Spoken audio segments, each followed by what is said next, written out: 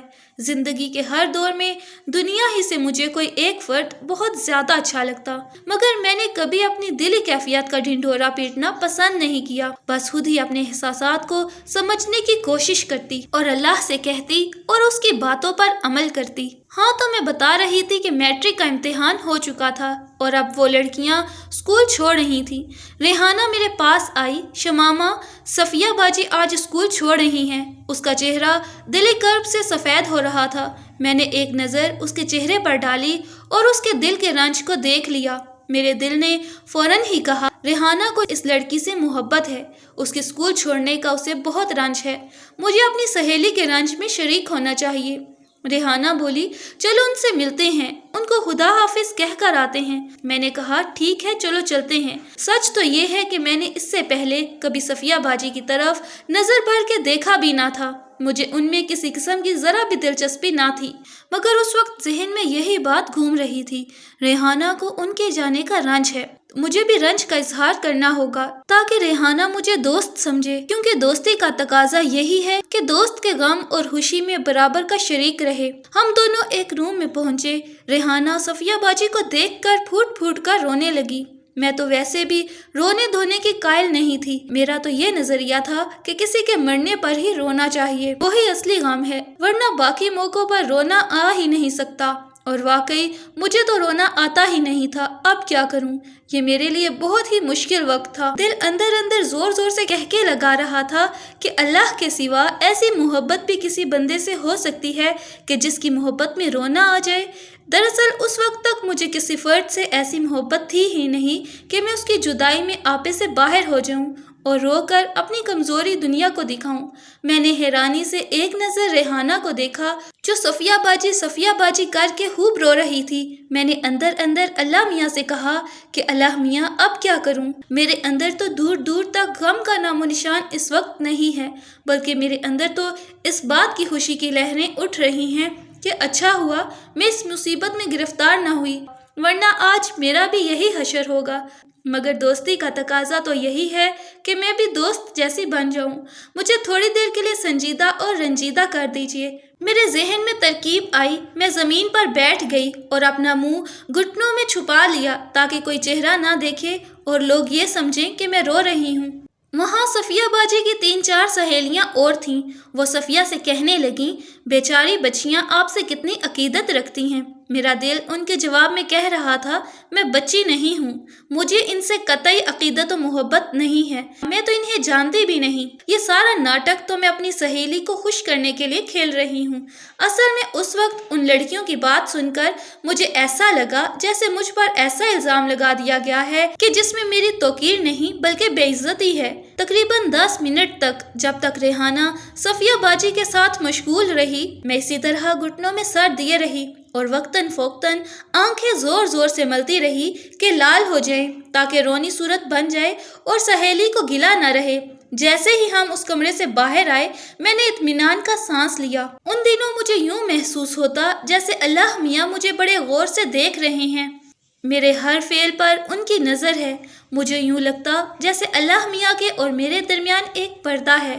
میں اپنے ہر فعل کے بعد اللہ میاں کو اس کی وجہ بتاتی اور کام شروع کرنے سے پہلے اپنے ارادے سے آگاہ کرتی۔ مجھے لگتا کہ اس پردے کے پیچھے سے اللہ میاں مجھے شاید اچھی طرح نہ دیکھ سکیں، میرے دل کا حال نہ جان سکیں، کہیں وہ مجھے بری لڑکی نہ سمجھ لیں۔ آج مجھے اپنے اس خیال پر سخت ہنسی آتی ہے۔ شعور ہر بات کو الٹا ہی سمجھتا ہے۔ اس لمحے جس بات کو میں نے اللہ پاک سے منسوب کر دیا، وہ تو دراصل میری اپنی کمزوری تھی۔ میری نظر دل کے آئینے میں خود اپنے ہی نفس پر تھی۔ میں نے اپنے نفس کو لامحدودیت کا جز سمجھ کر اس کی کمزوری کو بھی لامحدودیت سے وابستہ کر دیا تھا، اور جتنی دیر تک میں اسکول میں رہی، اندر ہی اندر اللہ پاک کو تفصیل سے بتاتی رہی کہ میں نے صفیہ باجی سے جھوٹ موٹ کی محبت کا ڈھونگ کیوں رچایا۔ میں نے صفیہ باجی سے زبان سے کچھ بھی نہ کہا تھا۔ ان دنوں میں ہر کسی سے بات کرتی بھی نہیں تھی، بہت خاموش رہتی تھی۔ میں بار بار اللہ میاں سے کہتی کہ میں نے زبان سے تو محبت کا اقرار نہیں کیا تھا، کیونکہ مجھے پتا تھا کہ میں جھوٹی محبت کا اظہار کر رہی ہوں، اسی لیے میں نے زبان سے کچھ نہ کہا، بس سہیلی کا دل رکھنے کے لیے ایکٹنگ کر لی۔ اگر اسے یہ پتا چلتا کہ میں اس لڑکی سے محبت نہیں کرتی جس سے میری سہیلی کرتی ہے تو یہ جان کر اسے کتنا دکھ ہوتا، پھر وہ میری محبت کا بھی اعتبار نہ کرتی۔ میں بار بار اللہ میاں سے کہتی دل توڑنا تو اچھی بات نہیں ہے نا اللہ میاں، بس اس کے لیے مجھے اگر تھوڑی سی بھی جھوٹ موٹ ایکٹنگ کرنی پڑتی تو کیا برائی ہے۔ میں اتنی دیر تک یہ باتیں اپنے دل میں دہراتی رہی جب تک کہ پردے کے پیچھے سے مجھے حق کی رضا کا احساس نہیں ہو گیا۔ اپنے ہر عمل پر میرے نزدیک اللہ میاں کو اپنے دل کی کیفیات اور نیت و ارادے کی تفصیل بتانا اس لیے ضروری تھا تاکہ اللہ میاں مجھے اچھی طرح جان جائیں کہ میں کیسی لڑکی ہوں، ہمارے درمیان محبت کا رشتہ تھا۔ میں اس بات پر یقین رکھتی تھی کہ محبت کرنے والوں کے درمیان کوئی پردہ نہیں ہونا چاہیے۔ میں اسے بتاتی جاتی میں ایسی ہوں، میں ویسی ہوں، میں یہ کر سکتی ہوں، میں یہ نہیں کر سکتی، وغیرہ وغیرہ۔ میں اندر ہی اندر اپنی پسند اور اپنی ناپسندیدگی کا اظہار اس سے کرتی رہتی۔ مجھے معلوم تھا کہ اللہ مجھ سے بے پناہ محبت کرتا ہے، وہ میری پسند اور ناپسند کا ضرور خیال رکھے گا۔ میں ہر وقت گنگناتی، جھومتی رہتی، خوشیاں میرے اندر سے چشمے کی مانند ابلتی رہتی۔ صفیہ باجی والے واقعے کے بعد خود مجھے پتا چل گیا کہ میرے دل میں ریحانہ کی کتنی محبت ہے۔ میرا جی چاہتا ہم زیادہ سے زیادہ وقت ساتھ رہیں، ذہن میں زیادہ سے زیادہ اس کا خیال آتا، اس کی غیر موجودگی کے لمحات میرے لیے اذیت ناک بننے لگے، مگر میں نے کبھی نہ ریحانہ سے نہ ہی کسی اور کے سامنے اس کا ذکر کیا۔ میں اس قدر نارمل طریقے سے ظاہر میں رہتی تھی کہ کسی کو پتا بھی نہ چلا کہ اندر ہی اندر میرا کیا حال ہے۔ بس میں اللہ میاں سے کہتی رہتی کہ یہ محبت میرے بس سے باہر ہے، مگر آپ یہ نہ سمجھنا کہ میں سہیلی کی محبت میں آپ کو بھول جاؤں گی۔ میں اللہ میاں کو اندر ہی اندر وضاحت کرتی رہتی، اب میں بڑی ہو گئی ہوں، دنیا میں آپ نے مجھے رکھا ہے تو مجھے اس دنیا میں ماں کی بھی ضرورت ہے، بہن بھائیوں کی بھی ضرورت ہے، ان سب کی محبت کے ساتھ ساتھ اب مجھے سہیلی کی محبت کی بھی ضرورت ہے۔ یہ تو میری دنیاوی ضرورتیں ہیں، اصل محبت تو میں آپ ہی سے کرتی ہوں۔ مجھے ہر وقت اس بات کا احساس رہتا ہے کہ اللہ پاک یہ نہ سمجھ لیں کہ میں اللہ کے بجائے دنیا کی محبت میں مشغول ہو گئی ہوں۔ اس لیے کوئی بھی فرد مجھے اچھا لگتا ہے تو میں ہر وقت دل میں اللہ کی محبت کا اظہار کرتی اور اس فرد سے محبت کرنے کی وجہ بتاتی، اپنے اندر اٹھنے والے بشری تقاضوں کو اللہ کے سامنے بیان کرتی اور اس کے حوالے سے اس فرد کی یا شے کی محبت کا کوئی نہ کوئی مثبت پہلو ڈھونڈ لیتی۔ پھر مجھے لگتا کہ اللہ کی طرف سے مجھے اس کی اجازت مل گئی ہے اور وہ مجھ سے راضی ہے۔